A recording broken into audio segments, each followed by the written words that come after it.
ভরদুপুরে রানীনগরে খুন হলেন এক মহিলা। মুর্শিদাবাদের রানীনগর থানার ঝাউবাড়িয়া মালিপাড়া এলাকায় শিক্ষকের আক্রমণে খুন হলেন এক মহিলা।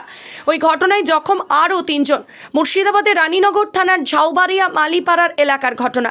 স্থানীয় সূত্রে জানা গেছে, মালিপাড়া গ্রামের বাসিন্দা, পেশায় স্কুল শিক্ষক নূর সেলিম প্রতিবেশী আরেক স্কুল শিক্ষকের বাড়িতে ঢুকে হাঁসুয়া নিয়ে হঠাৎই এলোপাথারি আক্রমণ করে। ওই ঘটনায় এক মহিলা ঘটনাস্থলেই মারা যায়। পাশাপাশি ওই একই বাড়ির কাজের মহিলা সহ আরও দুজন গুরুতরভাবে জখম হয়।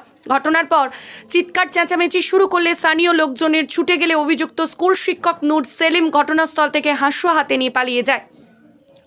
ঘটনার পর ব্যাপক চাঞ্চল্যের সৃষ্টি হয় ওই এলাকায়।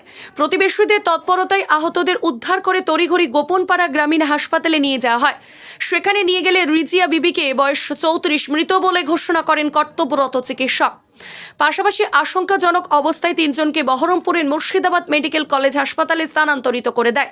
ঘটনাস্থলে পৌঁছেছে রানীনগর থানার পুলিশ প্রশাসন। ঠিক কী কারণে এই হামলা তা জানা যায়নি। ঘটনার পর থেকে এলাকা থেকে চম্পট দিয়েছে অভিযুক্ত স্কুল শিক্ষক নূর সেলিম। ভরদুপুরে এমন নৃশংস ঘটনায় আতঙ্কিত হয়ে পড়েন স্থানীয় বাসিন্দারা।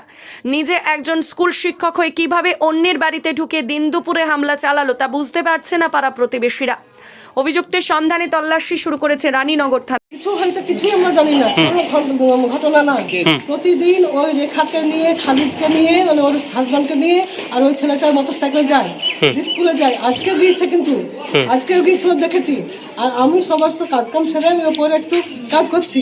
এই সময় আমি হঠাৎ দেখছি ওই বাচ্চা মেয়েটা, মানে খালিদের এতটুকু একটা মেয়ে আছে, ক্লাস বাচ্চা একদম, ও আসে প্রতিদিন। এসে আসার পর স্নান করার সময় রোজই চিৎকার করে কাঁদে। আর আমাদের বাড়ি দিয়ে আসে, দিকে উঠে।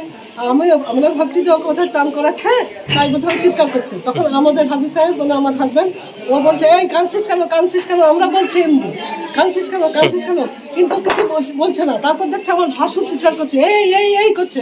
তখন আমার হাজব্যান্ড মানে স্নান সেরে চেঞ্জ করতে করতে বাথরুম থেকে ছুটে এসে বেরিয়ে বলছে, কি হলো, কি হলো? ও চিৎকার করছে। তারপর দেখছে আমার ভাসুর ওখান থেকে বেরিয়ে আসে, এইখানে রক্ত, এই জায়গাটা রক্ত, পাঞ্জাবির উপর দিয়ে রক্ত। আর ওই কাজের মেয়েটা ওইখান দিয়ে ছুটে আসছে, এসে দড়াম করে শুয়ে পড়লো কাজের মেয়েটা। আমি এই পর্যন্ত দেখে তাকে দেখছি, কি হলো, কি হলো? তখন দেখছি ওই সেলিম, ওই ছেলেটা এত বড় একটা হেসে হাতে করে ওদিক থেকে ওদিক ছুটে বেড়াচ্ছে। আমি তখন বলছি, এই কি হয়েছে না? ওকেই বলছি, কি হয়েছে না, কি হয়েছে, আমি ওকে বলছি, কিন্তু ও কিছু বলছে না। এই পর্যন্ত জানা আমার। তখন যে কি হলো, কি হলো, কি হলো। সেলিম হচ্ছে এখানে এখানকারই, প্রতিদিন আসে এদের বাড়িতে, একসঙ্গে স্কুল যায় সব। আচ্ছা, আগে থেকে কোনো রাগ ঝাগ? না, কিছু ছিল না, একই সঙ্গে সব লোক যায়, বাইকে করে যায়। তাছাড়া কোনো রকম ভাবে আগে থেকে বা কোনো ঝামেলা? কোনো গন্ডগোল ছিল না। আপনার নাম? আমার নাম শামসাদ বেগম। মোট কতজন আহত হয়েছে? কতজন? আমার ভাসুর, আমার জাতো মারা গিয়েছে, আর এই বাড়ির বউ, ছোট বউ, আর ওই কাজের মেয়েটা। মোট 4 জন। তার মধ্যে একজন মারা গেছে? আমার যা মারা গেছে, রাজিয়া সিং মারা গেছে। আপনার নাম? আমার নাম শামসাদ বেগম। ওই তো আমি আসলাম, এসে দেখছি যে একটা খাম অবস্থায় পড়ে আছে। কারা? কতজনের মতো খাম ছিল? 4 জন। আমি এসে দেখছি তো পড়ে আছে কারা মারলো?